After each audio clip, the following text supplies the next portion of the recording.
Coucou tout le monde, j'espère que vous allez bien. Alors aujourd'hui je reviens un petit peu à l'improviste. J'ai pas du tout préparé cette vidéo, mais j'avais envie de vous montrer un petit peu mes 5 livres coup de cœur. En tout cas 5 livres que j'ai pris au hasard dans ma bibliothèque et qui ont été de vrais coups de cœur. Donc voilà, il y en a sûrement plus que j'ai beaucoup aimé. Mais c'est de ces 5 là que j'avais envie de vous parler aujourd'hui, donc voilà. Alors le premier livre que j'ai sélectionné pour mes coups de cœur, il s'agit de Je te ferai aimer Noël de Caro Emmeline aux éditions HarperCollins. Déjà vous pouvez voir, cette couverture est juste super belle. Je sais pas si vous le voyez bien sur la vidéo. Voilà, il y a un petit peu des reflets dans le rouge, ça brille, enfin c'est super sympa. Je trouve que c'est une couverture qui fait carrément Noël. Et déjà quand on part avec ce titre là, avec cette couverture là, franchement on sait que ça va carrément être un coup de cœur dès le départ. Je me souviens que je l'avais lu quand on était à la pêche. Pour ceux qui ne savent pas, mon copain adore la pêche, du coup voilà, je suis obligée d'aller le suivre à la pêche, enfin obligée entre guillemets, parce que j'aime bien dormir aussi dehors. Mais en tout cas cette fois là on y était en novembre pour un concours. J'étais bien contente d'avoir pris mon petit livre sur Noël, ça m'a bien remonté le moral. Parce qu'en novembre, par 0 degré, dormir dehors, ça pique. Du coup voilà, donc j'avais lu ce petit livre là-bas pour la petite anecdote. Et j'avais carrément adoré. Donc en fait l'héroïne principale, je ne me souviens plus du tout de son nom, a été embauchée par une famille, donc la famille Sullivan, pour les fêtes de Noël. Dans le but donc de décorer leur maison, de les aider à trouver des cadeaux les uns pour les autres, dans le but de les aider voilà, à préparer cette fête de Noël, ce repas, etc., à tout préparer. Parce que si je me souviens bien, il y avait une petite fille dans l'histoire et en fait ils voulaient préparer, même si la famille en général n'aimait pas Noël, ils voulaient préparer une jolie petite fête pour cette petite fille et lui faire découvrir donc un joli Noël entre guillemets comme dans les familles traditionnelles où tout se passe bien quoi, si on peut dire ça comme ça. Elle vivait avec la famille et elle a rencontré le fils de la famille qui s'appelait Josh. Il avait le même âge qu'elle et lui était carrément allergique à Noël, si on peut dire ça comme ça. Il détestait tout ce qui avait trait à Noël, etc. Les sapins, les reines, les décorations, enfin c'était pas du tout son truc. Et du coup voilà, d'où le titre. Le but donc de l'héroïne, c'était un peu de lui faire aimer Noël, puisqu'il fallait que la petite passe un joyeux Noël. Donc petit à petit, un lien s'est tissé entre ces deux personnages. Je me souviens que c'était une histoire un petit peu d'amour. Et c'était carrément féerique. Voilà, je me serais cru un bel après-midi d'hiver quand la neige tombe à regarder TF1, à regarder un petit film de Noël. Voilà, c'était carrément ça ce roman. Il y avait tous les clichés de Noël, les reines, les jolis sapins, tout décoré, super beau, la petite maman qui va se mettre en cuisine pour faire les petits gâteaux pour les enfants, enfin bon. Vous voyez tous les clichés de Noël, et ben ils sont réunis dans ce roman et franchement c'était vraiment génial. Moi qui adore Noël, qui adore cette période de l'année genre super festive, super joyeuse et tout, où tout est décoré, tout est joli, genre rien ne peut se passer pour détruire ma bonne humeur. Et ben voilà, c'est carrément ça ce roman. Et franchement si vous aimez pas Noël, et ben lisez-le. Parce que comme le titre le dit, il va vous faire aimer Noël. J'ai adoré ce livre, donc c'est pour ça que ça a été un vrai coup de cœur. C'est pour ça que je vous le présente aujourd'hui d'ailleurs. Et voilà, je ne peux que vous le conseiller. En plus la plume de l'auteur était super fluide, il se lit très rapidement, il se lit très bien. Le seul truc que j'aimais pas trop, parce qu'après bon, je suis un peu difficile quand je lis, mais voilà, c'est qu'il y a beaucoup de lignes sur la même page et donc il faut, enfin voilà, c'est un petit peu compliqué des fois de lire quand c'est aussi serré. En tout cas moi j'aime pas trop, mais ça m'a pas du tout dérangé puisque je l'ai lu en même pas une journée. Donc j'ai carrément adoré ce roman et je ne peux que vous le conseiller. Donc ensuite, un autre livre que j'ai sélectionné pour cette vidéo. Je vous en ai déjà parlé une fois, il me semble, mais assez rapidement. Donc il s'agit de Showstopper de Hailey Barker aux éditions Bayard. Regardez-moi cette sublime couverture. Voilà, je ne sais même plus quoi dire tellement ce livre est beau, c'est magique. Enfin voilà, il y a eu un travail d'édition qui a été fait qui est juste sublime. En plus les reflets dorés, je sais pas si vous voyez, ouais, ça brille un petit peu, voilà, selon comment on incline le livre, ça brille. C'est super joli, il y a un petit peu de relief, on sent un petit peu de relief, c'est super chouette. Donc ce roman donc, qui est une dystopie, j'ai carrément adoré. Donc déjà j'aime beaucoup les dystopies, mais alors là c'était vraiment génial, c'était comment dire, une dystopie mais assez assez trash, assez horreur, assez gore. Honnêtement, je le conseillerais pas à tout le monde parce qu'il est vraiment dur à lire. Il est vraiment, comment dire, il est vraiment gore, il est vraiment hard quoi. Donc je pense que je le conseillerais pas à tout le monde. Maintenant, il y a des personnes à qui ça plaît et franchement, dans ces cas-là, foncez quoi. Si vous n'avez pas peur du gore et du sang, bah allez-y tête baissée parce que il est vraiment génial. Donc en fait, dans ce roman, pour vous en faire un petit résumé, on se retrouve donc à Londres dans les années 2045 et on va parler donc d'un cirque.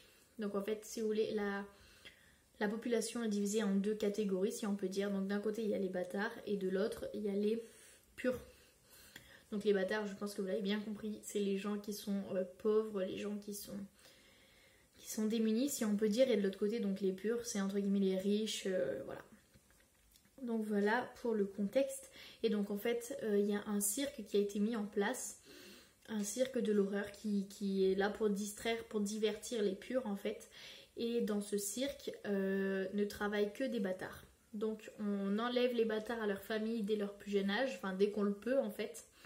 On les enlève à leur famille, on les emmène dans ce cirque. Dans ce cirque, je pense que vous vous en doutez, ils sont mal nourris, ils sont mal habillés, ils sont à peine assez d'eau. Enfin bon, voilà, ils sont vraiment maltraités dans ce cirque. Et en fait, le but, c'est de leur faire apprendre des spectacles. Donc par exemple, la personnage principale, donc Oshiko, elle est funambule. Donc elle doit marcher sur un fil au-dessus de l'assemblée. Et en fait, elle n'a pas de filet en dessous d'elle. Voilà, donc aujourd'hui, si vous voyez un funambule, il y aura un filet en dessous de lui, au cas où il tombe, bien évidemment. Et ben dans ce cirque, non. Justement, le but, c'est qu'elle tombe. Donc, ils veulent pas que tous les bâtards meurent en même temps, bien entendu, sinon ils en auront plus. Mais ils veulent essayer de tuer 1 à 2 personnes par représentation. Et donc, pour ce faire, ils sont prêts absolument à tout pour amuser la galerie. Donc, la galerie, sachant que c'est les purs, ils sont prêts à tout faire pour que les purs soient divertis et soient contents de ce qu'ils voient dans ce cirque. Et pour les divertir, pour qu'ils soient contents, il faut que des bâtards meurent. Donc par exemple, quand elle est sur le fil, à un moment, le monsieur Loyal, celui qui gère le cirque, fait bouger la corde pour essayer de la faire tomber. Voilà. Il y a un autre moment aussi, si je me souviens bien, où il y a 2 personnes qui sont enfermées dans une cage avec des requins. Et voilà, le but c'est qu'ils se fassent bouffer quoi. Vous avez bien compris, c'est carrément gore et affreux.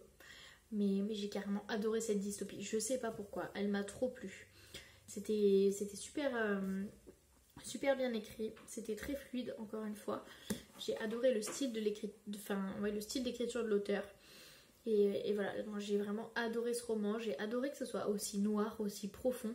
Et je vous la conseille, même si je ne la recommande pas à tout le monde. Ensuite, donc, 3e roman dont j'avais envie de vous parler, je vous en ai parlé il n'y a pas longtemps. Il s'agit de 5 Feet Apart de Rachel Lippincott aux éditions Albin Michel. Regardez-moi cette couverture. Je le dis à chaque fois, mais cette couverture est juste sublime. J'adore. Je sais pas qui a pensé à ça. En plus, je trouve que c'est super représentatif. Je trouve ça très, très inspirant. Je sais pas. J'aime beaucoup cette couverture. Elle me plaît beaucoup. Donc ce livre, pareil, je vous en ai déjà parlé dans un point lecture. Donc je vais pas m'étendre dessus. Je vais pas m'étendre sur le fait que ce soit un coup de cœur. En tout cas, ici, on parle de 2 personnes, 2 adolescents atteints de la mucoviscidose et qui donc racontent leur quotidien, si on peut dire, dans cet hôpital. Donc en fait, ils se rencontrent à l'hôpital, sachant que Stella, du coup, l'une, est accro à son traitement, si on peut dire. Elle fait attention à ce que tout soit précis, que chaque pilule soit prise à l'heure, à temps, etc. Elle suit son traitement à la lettre. Alors que l'autre, Will, à l'inverse total, ne fait rien pour guérir. Parce qu'on ne peut pas vraiment dire guérir, puisque on ne soigne pas encore de nos jours la mucoviscidose. Mais il fait rien pour essayer de s'en sortir et de gratter un peu de temps, si on peut dire. Donc tous les deux sont complètement différents et pourtant, malgré les 5 pieds de distance, comme le dit le titre, même si c'est 6, rien ne peut les séparer. Ils sont tellement amoureux l'un de l'autre que voilà, ces 5 pieds de distance ne suffisent pas à les faire reprendre la raison et à les séparer. J'ai regardé il n'y a pas longtemps le film aussi, donc de Five Feet Apart et j'avais dans l'idée de vous en parler aussi dans une prochaine vidéo pour faire une comparaison donc, entre le film et le livre pour vous dire un peu ce que j'ai aimé, ce que j'ai pas aimé, etc. Je pense que ce sera une très courte vidéo, en tout cas si je fais que sur un seul livre. Sinon je pensais aussi regarder le film The Boy in the Striped Pajama. Je pensais regarder le film aussi et du coup vous faire deux comparaisons voilà, entre livre et film. Voilà. Je vous laisse me dire en commentaire ce que vous en pensez, si ça vous intéresse ou pas que je vous fasse une vidéo comme ça. Donc je pense que je vais pas m'étendre plus sur le sujet avec ce roman que j'ai carrément adoré. Je pense que vous avez bien compris pourquoi c'était un coup de cœur, surtout que je vous en ai parlé dans plusieurs vidéos maintenant. Donc voilà, je vous reporte encore une fois à ces autres vidéos que je vous mettrai dans la barre d'infos juste en dessous dans la barre de description. Le quatrième livre dont je voulais vous parler n'a absolument rien à voir. Il s'agit cette fois de Wilder Girls de Rory Power aux éditions Collection R. La couverture, on s'arrête 2 minutes, encore une fois, sublime. Je sais même pas quoi dire tellement cette couverture est belle. Je crois que c'est la couverture VO, et si je dis pas de bêtises, c'est la couverture que la maison d'édition a décidé de conserver de la version originale du livre, puisqu'elle était carrément sublime. Donc voilà, donc dans ce livre, on se retrouve avec 3 jeunes filles qui habitent un pensionnat sur une île, l'île Rackster. Donc elles habitent ce pensionnat et cette île est touchée depuis 18 mois maintenant par un mal incurable, en tout cas ouais, incurable et inconnu jusqu'à maintenant, qui s'appelle la tox. Donc c'est une maladie assez grave, assez monstrueuse si on peut dire, puisque je pense que c'est un peu ça qu'ils ont voulu montrer avec ces fleurs et enfin avec cette couverture quoi, avec ce personnage, c'est qu'en fait cette maladie provoque des stigmates sur les corps de ses victimes. Donc par exemple le fait de leur faire pousser des branchies ou le fait d'avoir 2 colonnes vertébrales, enfin des choses comme ça. Donc je pense que c'est ça qu'ils ont voulu représenter un peu sur cette couverture. En tout cas c'est ce que j'en pense hein. Donc voilà, cette maladie est assez horrible. Elle provoque des stigmates sur le corps de ses victimes quand elle ne les tue pas, sachant que la plupart du temps elle tue. Il y a beaucoup donc de professeurs qui sont mortes et morts d'ailleurs sur l'île à cause de cette épidémie, et beaucoup aussi de nombreuses jeunes filles qui sont mortes à cause de ça. Donc en fait elles ont des moments de crise si on peut dire, où la maladie entre guillemets prend le dessus, elles sont en crise et à ce moment là c'est là qu'en général elles meurent, sachant qu'elles peuvent avoir plusieurs crises et à partir de la première les autres sont de plus en plus dures et de plus en plus rapprochées. Je vous en dis pas plus parce que sinon je vais vous raconter toute l'histoire. Donc j'ai carrément adoré ce livre. J'ai beaucoup aimé la plume de l'auteur qui était assez noire si on peut dire, assez elle mâche pas ses mots, voilà, on va pas se mentir, elle crache tout cru ce qu'elle a à dire et moi j'adore ça, elle prend pas de pincettes, elle rend tête baissée dans le tas et voilà, elle jette ce qu'elle a à dire. Et c'est tout, on fait avec ou on fait pas quoi. Donc c'est encore une fois un coup de cœur, mais que je ne conseillerais pas à tout le monde, parce que même s'il est dans les romans jeunesse, enfin young adulte, attention, c'est de l'horreur. Il y a quand même pas mal de descriptions assez gore, assez intenses, et du coup qui ne plairont pas à tout le monde, donc je voulais vous prévenir là-dessus. J'ai pas été, enfin d'ailleurs je suis pas la seule à le dire, j'ai vu plusieurs autres chaînes aussi qui disent de faire attention, enfin que voilà.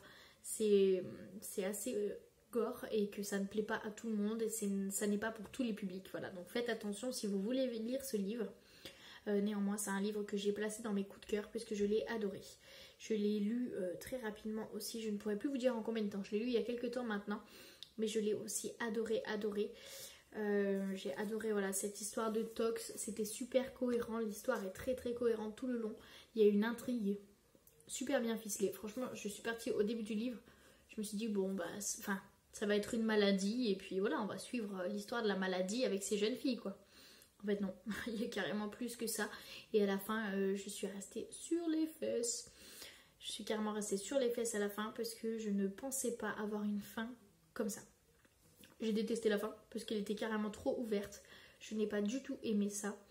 Enfin voilà, moi j'aime pas les fins ouvertes, j'ai envie qu'on me dise ton personnage va très bien, il vit dans une jolie petite maison avec plein de fleurs et des petits chiens autour de lui, voilà c'est fini. Je préfère qu'on me dise ça, voilà, plutôt qu'on me dise voilà, que ça s'arrête comme ça. J'aime pas du tout que ça s'arrête sur des fins aussi ouvertes. Mais c'est pas pour autant que j'ai pas aimé le roman, bien au contraire. En tout cas voilà, c'était un roman super prenant, très intriguant. Comme je disais, l'intrigue est très bien ficelée.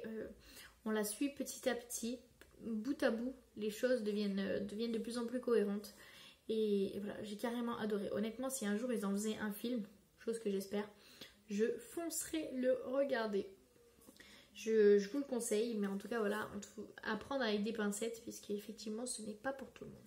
Et donc enfin, le 5e et dernier livre de mon top 5 de mes coups de cœur, il s'agit d'un roman dont vous avez sûrement beaucoup entendu parler. Je l'ai montré. Il s'agit d'un roman dont l'auteur doit vous être connu. En tout cas, si vous me suivez depuis un petit moment, en tout cas sur Instagram ou même sur YouTube, si vous avez vu plusieurs de mes vidéos, vous devez savoir que j'adore cet auteur. Il s'agit de Virginie Grimaldi. Donc, c'est pour moi le meilleur de ses romans. Enfin, c'est celui que j'ai le plus aimé. Tu comprendras quand tu seras plus grande. Donc, de Virginie Grimaldi aux éditions Livre de Poche. Ça a été mon roman préféré de Virginie Grimaldi. Il se bat quand même un petit peu avec Quand nos souvenirs viendront danser. J'avoue que les deux sont un peu en concurrence. Je pourrais pas trop les départager. Mais vu que Quand nos souvenirs viendront danser, je l'ai lu sur ma liseuse, c'est vrai qu'il n'est pas dans ma bibliothèque, donc j'y pense un peu moins souvent. En tout cas, celui-là, je l'ai juste adoré. Donc on se retrouve avec une jeune fille qui s'appelle Julia, qui travaille comme psychologue dans une maison de retraite qui s'appelle les Tamaris. Donc en fait, je sais plus comment elle arrive dans cette maison de retraite. En tout cas, il me semble qu'au début du roman, elle arrive tout juste dans cette maison de retraite. Et c'est vrai qu'au début, elle est pas très contente d'être là. Elle nous dépeint un peu les lieux, un peu de manière moche, on va dire quoi. Enfin, c'est un peu comme si elle était carrément pas contente d'être là, comme si elle avait été par défaut, etc. En tout cas, j'espère que je ne me trompe pas, que c'est bien de ce roman que je parle, puisqu'il y en a plusieurs que j'ai lus qui ressemblent un peu à ça. En tout cas, il me semble que c'est ça. Au début, elle arrive, elle est carrément pas contente d'être là et tout. Et puis petit à petit, elle va rencontrer les personnes âgées qui peuplent cette maison de retraite. Et elle va finir par se prendre d'amitié, d'affection pour eux. Elle va finir par être habituée par exemple à leurs bonnes petites blagues. Je me souviens qu'il y a un petit papy qui fait tout le temps des blagues et lui dit ça va Lise par exemple. Voilà, ça me fait rire à chaque fois. Et du coup voilà, elle finit par s'habituer à leurs petites blagues, à leur petite vie tout simplement, à leur petit quotidien. Et finalement voilà, nous on découvre aussi ces personnages que franchement moi j'ai adoré ces personnages, chacun d'entre eux. Tous en fait, ils ont une petite leçon de vie à lui apporter, ils ont tous quelque chose de plus à lui dire, etc. Et je me souviens plus trop de la fin. Il faudrait que je le relise. Je me souviens plus trop de la fin, mais je me souviens qu'en tout cas ça m'avait beaucoup plu. Que tout au long du roman, voilà, j'avais été absorbée par cette histoire. C'est pareil, je l'ai lu très vite aussi. Il fait quand même 472 pages et je me souviens que je l'avais lu très rapidement et que j'avais vraiment adoré ce livre. À ce moment-là, j'étais pas encore sur Instagram, en tout cas pas sur Bookstagram, mais voilà, j'avais beaucoup aimé ce livre et franchement, je ne peux que vous le conseiller. En tout cas, si vous aimez les romans de Virginie Grimaldi, franchement, allez-y. C'est un roman donc feel good, je vous l'ai pas dit, mais c'est un roman feel good. J'avais beaucoup aimé ce roman et voilà, franchement, je ne peux que vous le conseiller. Dans les autres romans de Virginie Grimaldi que j'ai lus et qui m'ont beaucoup plu, donc le premier que j'ai lu de Virginie Grimaldi, c'était Il est grand temps de rallumer les étoiles. Et franchement, à la fin de ce roman, j'avais juste envie de tout plaquer, de prendre un camping-car et de partir en Suède. J'avais juste envie de partir en Suède et de vivre la même chose qu'elle avait vécu en fait dans ce roman. En tout cas, le personnage principal avait vécu dans ce roman et c'était vraiment génial. Je m'étais complètement laissée embarquer et du coup, je m'étais dit il faut que j'achète tous les autres livres de Virginie Grimaldi. Et c'est ce que j'ai fait. Je les ai tous achetés et je les ai tous lus d'ailleurs. En tout cas, tous ceux qu'elle a sortis pour l'instant, je les ai lus. Il m'en manque juste un. Le parfum du bonheur à plus fort sous la pluie. Je sais pas pourquoi. Il me tente un peu moins. En tout cas, je sais que je le lirai. Je sais juste pas quand. Donc pour revenir à ce roman, voilà, ça a été un vrai coup de cœur avec de vraies leçons de vie. Un feel good super entraînant, super joyeux. Que voilà, on rencontre tous ces petits papis mamies et franchement, ça donne trop envie. Ils sont juste adorables. Et voilà, ça donne juste envie de les découvrir. Je peux rien vous dire d'autre, franchement, allez-y, foncez et allez découvrir ces petits mamies dans cette petite maison de retraite au Tamaris. parce que c'est vraiment un super bon roman. Et voilà, c'est tout pour cette vidéo, j'espère que ça vous aura plu. Je vous laisse me dire encore une fois en commentaire si ça vous a plu, si vous avez aimé, si vous avez lu ces livres et si ils vous ont plu ou pas, pourquoi, si vous avez envie aussi. Et puis on se retrouve bientôt pour une prochaine vidéo. Bye bye!